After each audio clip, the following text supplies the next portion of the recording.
Hello, everybody. This is William with InvestaCrowd. InvestaCrowd is a capital marketplace unlocking real estate investments for all. Today, we're very pleased to be joined with Nick Sproats. Nick is the CEO with Fortius, which is a privately owned Australian investment management group. Nick's joining us today to talk about an investment in Sydney. This is an income-generating asset based in the central area of Sydney. It's a different product for InvestaCrowd that we're very excited about. And without any more delay, I'll just hand it over to Nick. Thank you very much, William. Thank you all. So I'm going to run through a presentation on this opportunity. As William said, it's an income-producing, high-yield investment in Sydney. And I'll begin by effectively running through the slide deck. On the contents page, I don't need to explain that. I'll move on to who we are. Fortius is a 25-year-old investment management business, very institutional. We have almost $750 million of assets under management. That's on behalf of high net worth individuals, self-managed pension funds, and large institutional pension funds. We've done over 70 investments in our history. Our average IRR over 22 years has been 18%, and we currently have 20 property professionals based in both our our Sydney office, and we also have 2 people in a Singapore office. Just in terms of our timeline, we life as working in partnership with HSBC, the UK/Asian bank, and we've progressively grown our product base and our funds under management over time, representing, as I said, both high net worths and large pension funds, both here in Australia and offshore. And some of the groups we've worked with, including HSBC, have been BlackRock and SC Capital, who are names that will be known to many. Looking at us as a business, we do everything from development all the way through to very, very core product. This asset we're talking about today is probably considered to be core plus, higher returning than core, and we have operated throughout Australia over our time. All of our assets currently are on the eastern seaboard, and we don't have anything in Perth or Adelaide at the moment, and they've been quite weak markets over the last couple of years. Lastly, our business, we operate under four business units. I won't go through that in any great detail. What I will talk about is some of our current assets. They're all in Sydney and Brisbane, a majority office, but also a number of retail assets also.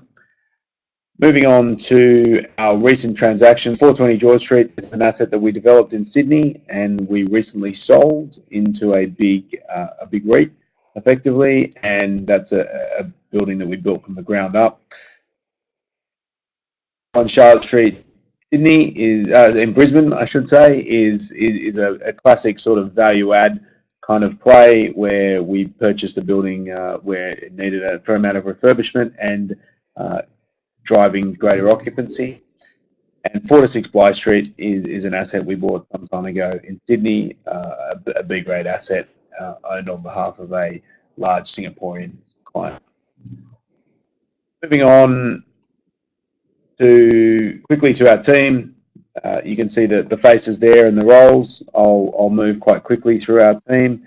Asset management, part of what we do is we intensive active asset managers, and we drive the performance of our assets from a financial perspective. And finance and operations, and this is quite relevant to offshore investors, is that we're a very institutional player. We've been managing money on behalf of offshore investors for quite some time, quite familiar with the tax and the structuring implications and necessities of investment management into Australian commercial real estate. The main part of the presentation, the asset that we're talking about, Taylor's House, it is called. It's named that because the major tenant is Taylor's College. Taylor's College is one of the brands and businesses of the study group. The study group is a very large business, previously listed, now owned by private equity out of America, Providence Private Equity, and they have almost 100 colleges around the world and north of 70,000 students around the world. The business essentially is for offshore students. As many people may know or may not know, is that education is Australia's third largest export after iron ore and coal, and we see a great number of students from Singapore, Hong Kong, Malaysia, Indonesia, Thailand, and China. And the majority of the Taylor's House students are from those Asian regions, and Taylor's has a number of pathway agreements into universities in Australia, including Sydney University, Uni of New South Wales, Monash University, University of Western Australia, and a number of others. Moving on to the asset itself, so we are effectively creating a unit trust around this asset and selling units in that trust. The equity raising is $39.1 million. Minimum investment is 100,000 Australian dollars. The investment period will be 6 years, plus the option to extend if necessary. Liquidity: investors can sell their units to other people if they wish so, but it must have the approval of ourselves. But largely this is an illiquid trust, so we're in for the term, and the new lease that the contract to purchase the asset is effectively conditional upon the new lease being signed. We are currently just finalising that lease at the moment, so when this product is subscribed for, that new lease will be in place. That lease is for 7 years to the study group, and it represents approximately 85% of the income for the asset. The additional circa 15% of income comes from retail on the ground floor. That retail is made up of a number of different tenants, including a new medical centre, which is the major tenant in the retail, and they are on a 10-year lease. Also a restaurant, a real estate agent, and a veterinary clinic. So that's the retail on the ground floor. And also there's some additional income that comes out of the car parks underneath the asset. The asset has quite a large number of car parks, which is very favourable for this area, and part of the risk mitigation, I suppose, on any risk around the release at the time that the lease expires is somewhat mitigated by the fact that this has a lot of car spots, which are very valuable in this area. Distributions: this is a income producing from day one, 100% fully let. Distributions are paid quarterly into nominated bank accounts, and the yield starts at over 7% and rises to well over 8% over the term, and that's all basically rental income. Moving on to the asset itself. So Waterloo is a suburb within Sydney. It's very close to the centre of Sydney. It's about 3.5 kilometres from Sydney. It's about a third of the way between the centre of Sydney and Sydney Airport. So most people that have been to Sydney will have driven past this suburb, because it's directly between the airport and the very centre of the Sydney. It's very inner ring, I would say. It's a large site, 4,000 square meters, so it's a big lot of land, which is great. And the area is on track to become the most dense suburb in Sydney. So the most amount of population of any one suburb in Sydney and Australia for that matter is going to be in Waterloo. We see this as a massive positive where we're very big believers in investing where density is greatest and growing, and this will be particularly good for the retail on the ground floor, but also the office space above as well. And the good thing from a student's perspective, and I guess you call the stickiness of the tenant, because we do upon their expiry have to release to them again or to other tenants. But the great thing about this area is there's a lot of apartments that are relatively new and relatively on a Sydney basis relatively cheap in terms of rental. So it's a really favourable area for this tenant to be in, because those students that are coming from Singapore, Hong Kong, Thailand, China are quite easily able to find something nearby in terms of rental accommodation and good quality, safe rental accommodation in a safe area, serviced well by public transport. So that's a big reason why this tenant is re-signing a new 7-year lease. And our not our expectation, we can't say expectation, but our hope is that upon their expiry, they will sign up again, because it's such a great location for them. It's effectively halfway between Sydney University and University of New South Wales, and as I said, in an area that's got a lot of apartments and is perfectly good rental accommodation for students, and is relatively affordable as well. Moving on to the new lease, so 86% of the NLA, as I spoke about, is the study group. That new lease will run until 2024, and each year we get 3% increase in rentals as per the lease. 6.6 year WALE, that's a very long WALE for Australia, and that's because we have that tenant for 86% of the NLA. So in terms of it, income security of dividend yields or cash flow, it's a really secure asset in that respect, in that we have very, very little leasing risk out until 2024. Education, I talked about, as Australia's third largest export. If you Google an economist article called Brains Without Borders, it just talks about how good Australia is at international students and how we're becoming better and better at it. So we expect that the education drive in Australia, the ability for students to study here is going to grow year on year.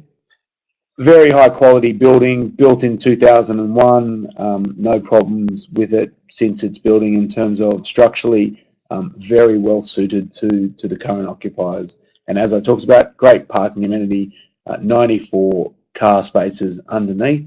That's 1 per 117 metres of NLA. That's a high car parking ratio and is a very attractive part of the asset for any users, whether they be current users or future users. Talked about the composition of the tenants. We have a medical centre, a development display suite, cafe, supermarket, and a bunch of other retail tenants down below.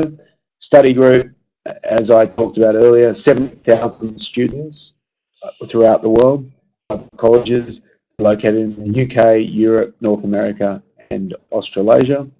This is a very key location for that tenant.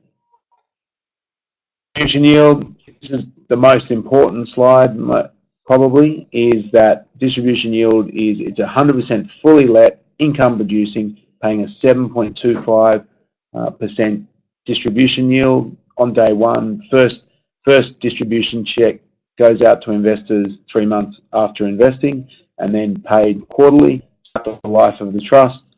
Average dividend yield over that time, 7.96%, so almost 8%. The equity raise, 39 million. There is a bank loan which we've secured with a tier 1 trading bank in Australia of $35 million. So that's the sources of the funds, effectively. Looking at the location, this is a Google map of Sydney CBD. You can see out to the right is Bondi Beach, and you can see you can just see the Sydney Airport in the bottom left. As I talked about, it's effectively 2/3 of the way from Sydney Airport to the Sydney Centre or the Sydney CBD. A very inner ring area, very affluent, growing area. As I said previously, on track to become the most dense suburb in all of Australia, and only matched by pockets of Hong Kong and New York in terms of the density. We think that density is great because that's the trend where Australia is going and the world is going in terms of living in more dense areas. That means there's lots of amenity for those people, lots of public transport, lots of retail, restaurants, shops. And so we're very positive on the area, and we've been investing in this area for a number of years, in fact, a number of decades. Moving on to Waterloo, you can see an aerial shot there. So a very, as I talked about, very well built area, very affluent. On the top of that photo, you can see that's where the blue is. That's actually the airport.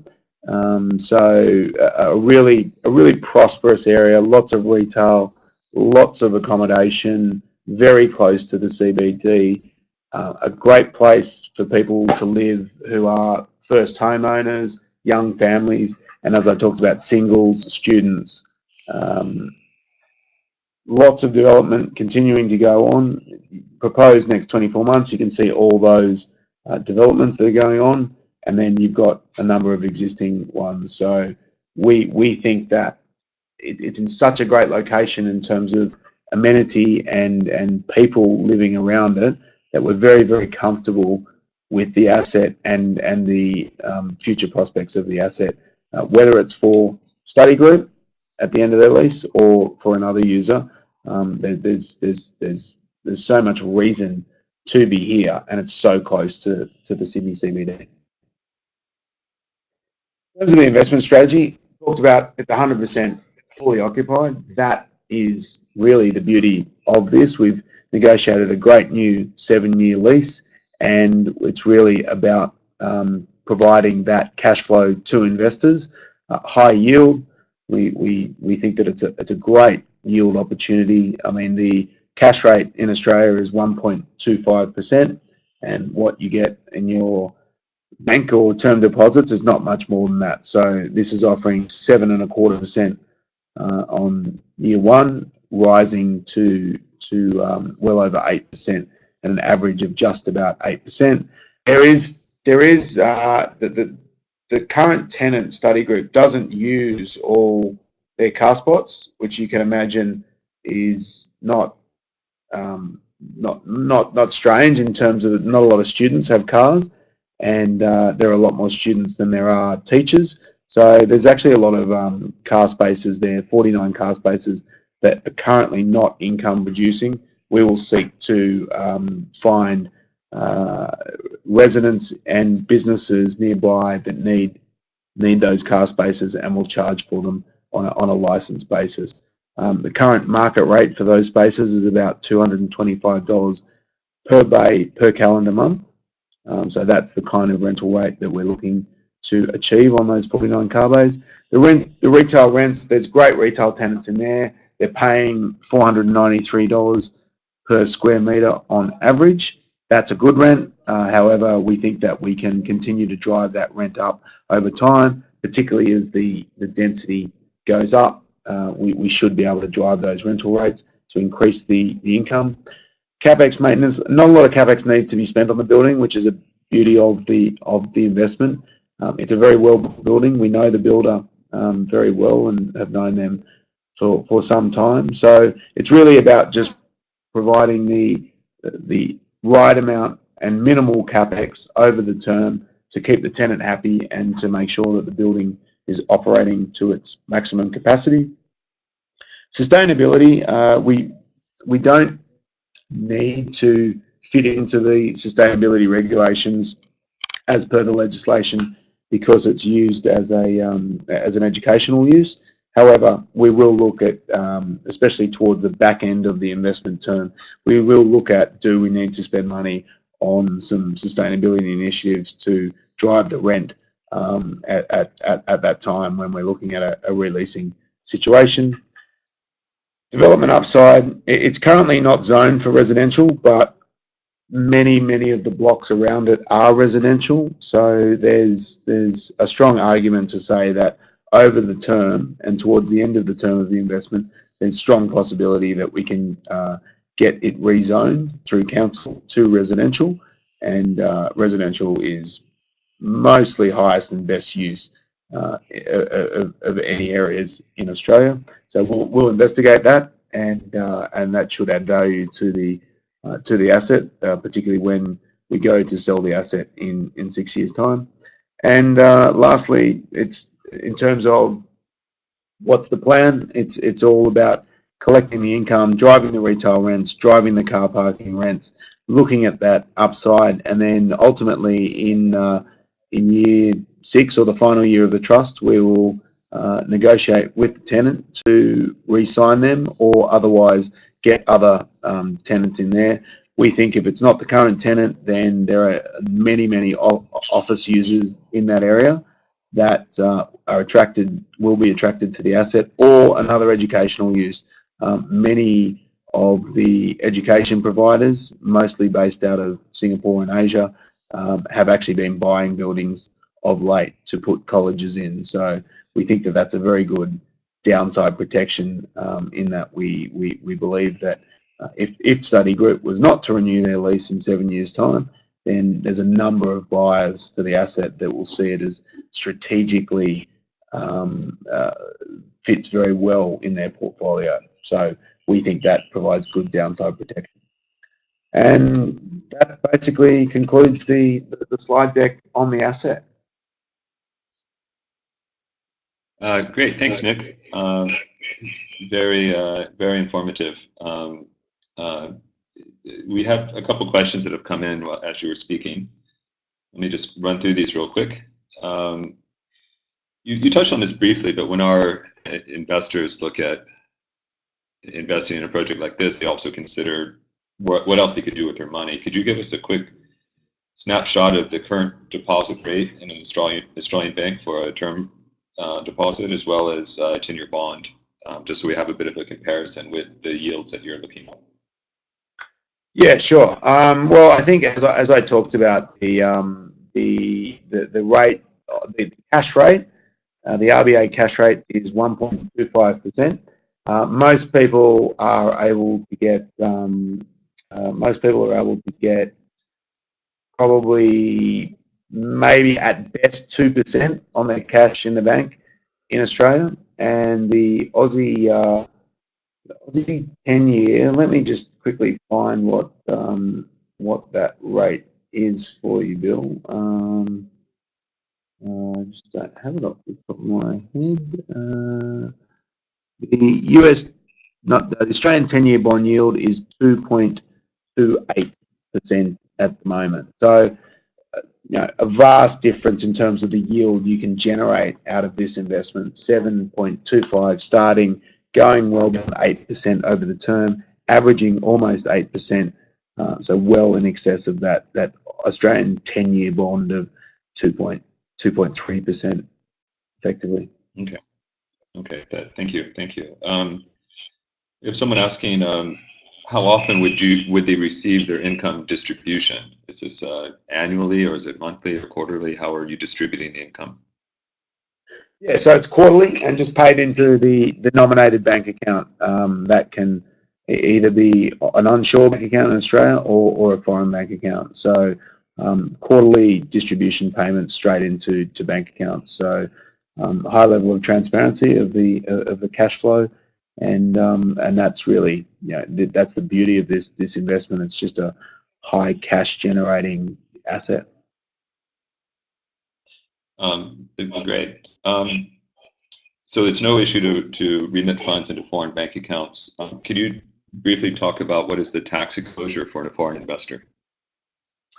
Sure. Well, look, I mean, we're not tax advisors, William, so I don't give tax advice, but basically, if you're a foreign investor, the overarching principle is that a 15% withholding tax will apply to the investment on those distributions, and then the ability to claw that back through double tax treaties and things like that is largely dependent on where the investor is based and their ability to use those double tax treaties and like that's a question for the individual's accountants or the group's accountants really. Fair enough. We always give our best opinion and then ask our investors to seek independent tax advice. This one's quite a straightforward question. What is a whale? Yeah, so the whale, for those people that don't know, is the weighted average lease expiry. So we basically tally up all the leases and their expiry dates, and we divide that by the percent. It's a weighted average, so it's weighted as per the income. And on this asset, it's 6.6 years. So that's a very, very strong whale. And the reason that whale's important is it's the security of the income, and that's what people are investing in this for. Primarily is the security of that cash flow yield, as well as good upside in the asset and the area, regeneration and further growth in the area. The security of that cash flow yield is important. That's what a whale represents, and 6.6 years, as I said, is very strong. If you looked at a sort of a B-grade office building in the city or in any of the cities, more likely to see whales of around 2 to 3 years. So this is a very long lease, strong income producing asset. Okay, great. Thank you. Can you talk a bit about, if you didn't cover specifically, what are the fees involved? Are these distributions net of all fees, or are there surprises that an investor might find along the way?